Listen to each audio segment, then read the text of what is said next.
Bismillahirrahmanirrahim. Assalamualaikum warahmatullahi wabarakatuh. Selamat pagi anak-anakku semua. Bagaimana kabarnya hari ini?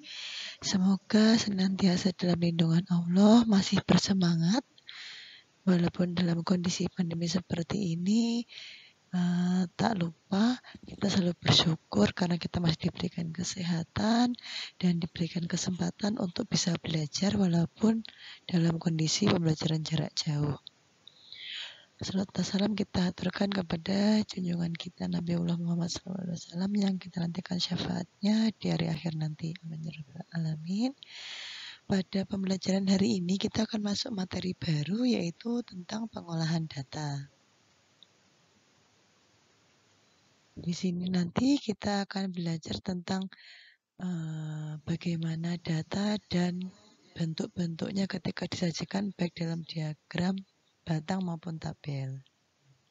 Nah, dalam pengolahan data ini ada 5 hal yang akan kita pelajari. Yang pertama tentang mengumpulkan data, kemudian menyajikan data dalam bentuk tabel, membaca dan menafsirkan data dalam bentuk tabel, menyajikan data dalam bentuk diagram batang, dan membaca dan menafsirkan data dalam bentuk diagram batang. Yang pertama, kita mengumpulkan data. Data merupakan catatan informasi yang diperoleh berdasarkan fakta. Sumber data yang dapat diperoleh secara langsung atau dari sumber yang sudah ada. Data yang diperoleh secara langsung dapat berupa data hasil wawancara dengan narasumber, bisa berupa hasil pengisian kuesioner ataupun angket. Data dari sumber yang sudah ada, misalkan laporan keuangan, data absensi, atau data sensus yang dikeluarkan oleh Badan Pusat Statistik ya. Berikutnya di sini jadi kita lihat gambar sini wawancara, sumber datanya, kemudian berupa kuesioner, laporan keuangan, dan kalau dalam contohnya secara langsung di sekolah adalah kita mengadakan pemungutan suara untuk pemilihan pengurus kelas.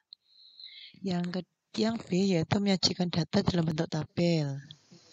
Data yang diperoleh melalui wawancara, pencatatan langsung, pembagian lembar isian atau kuesioner, atau sumber yang sudah ada dapat disusun dan disajikan dalam bentuk tabel atau diagram. Data yang disajikan dalam bentuk tabel atau diagram dapat mempermudah kita dalam membaca dan menafsirkan data tersebut. Di sini saya ada contoh data nilai ulangan matematika 15 siswa. Ada nilai 7, 6, 8, dan 9. Di sini ketika dibuat dalam bentuk tabel, kita itu satu-satu anak-anak, di sini 6-nya itu ada 1, 2, 3, kita tulis banyaknya 3. Kemudian 7-nya ada 6, 8-nya ada 4, dan 9-nya ada 2. Ternyata benar yang kita tuliskan di sini ketika disajikan dalam bentuk tabel. Di sini yang kolom sebelah kiri adalah nilai. Kanannya adalah banyak siswa, jumlahnya adalah 15. Yang ketiga, membaca dan menafsirkan data dalam bentuk tabel. Yang pertama yaitu menentukan data dengan ukuran tertentu dan yang kedua menentukan data terbesar dan terkecil. Contoh yang pertama yaitu menentukan data dengan ukuran tertentu.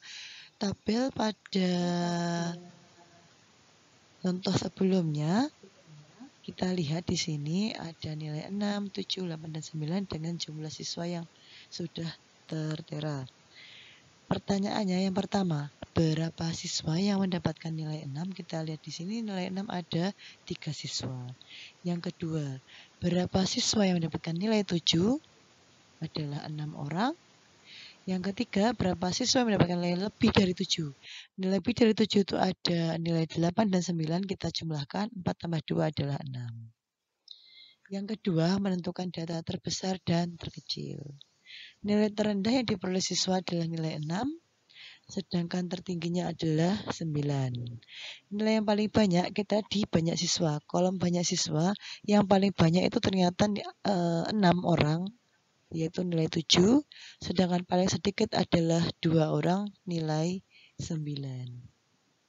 Yang keempat, menyajikan data dalam bentuk diagram batang. Diagram batang merupakan bentuk diagram yang menyajikan data dalam bentuk batang-batang, persegi atau persegi panjang dengan lebar yang sama. Diagram batang dapat dibuat secara tegak atau mendatar. Di sini contohnya saya punya data panen ikan, ada lele, mujair, bawal, dan gurami. Lele sebanyak 550 ekor, mujair 450 ekor, bawal 350 ekor, dan gurami 400 ekor. Ketika saya buat diagram batang, perhatikan di sini anak-anak, yang kondisi vertikal atau yang tegak ini adalah banyaknya ikan. Jadi di sini saya misalnya 0, 100, 200, 300, 400, 500, dengan 600.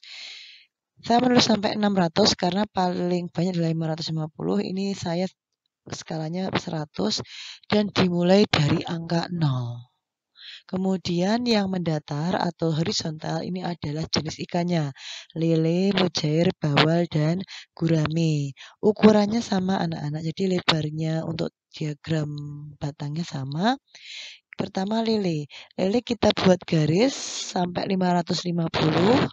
Kemudian mujair kita buat persegi panjang, dia tingginya 450, jadi antara 400 dan 500. Kemudian bawal karena 350 berarti antara 300 hingga 400, dan gurami adalah 400. Kemudian di sini ada diagram batang dari data acak. Jadi datanya ini belum tabel, maka ini tahapannya ada dua. Yang pertama kita membuat tabel dulu, baru kemudian kita buat diagram batang.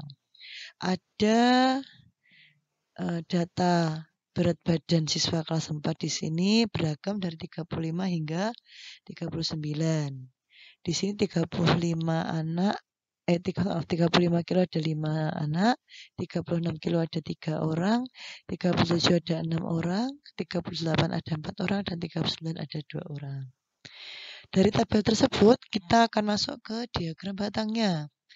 Tadi sudah saya sampaikan bahwa yang tegak itu adalah banyak siswanya, hingga paling banyak adalah 6 orang. Kemudian berat badan yang horizontal atau mendatar dari 35 hingga 39, lebarnya sama. Kita lihat di sini tabelnya itu 35 ada 5 orang, kita tarik garis. 36-nya ada 3 orang, 37 ada 6 orang, ini adalah sumbunya ya. Kemudian 36 ada 38 ada 4 orang, dan 39 2 orang. Yang terakhir, membaca dan menafsirkan data dalam bentuk diagram batang.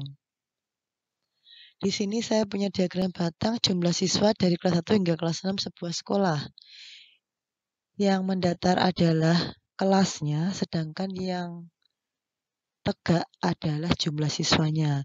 Dari sini kita peroleh kesimpulan anak-anak, ada beberapa yang bisa kita ambil kesimpulan. Yang pertama, siswa kelas 1 dan 4 jumlahnya sama, yaitu 40 orang. Kelas 2, 5 dan 6, 45 orang. Kelas 3 terbanyak 50 orang, paling sedikit adalah kelas 1 dan 4, 40 orang. Selisih dari yang terbanyak dan tersedikit, 50 dengan 40 adalah 10 orang. Baik anak-anak, silahkan kalian coba kerjakan di buku paket halaman 146 nomor 3, halaman 149 yang B nomor 1 sampai 5, halaman 152 nomor 4, dan halaman 154 yang B nomor 1 sampai 5. Silahkan untuk membuat diagram batang atau tabel, gunakan penggaris agar terlihat rapi. Dikerjakan di buku tulis, kemudian silahkan dikumpulkan di Google Classroom dalam format JPG atau PDF. Terima kasih atas perhatiannya. Semoga materi tadi bisa difahami dan bermanfaat. Wassalamualaikum warahmatullahi wabarakatuh.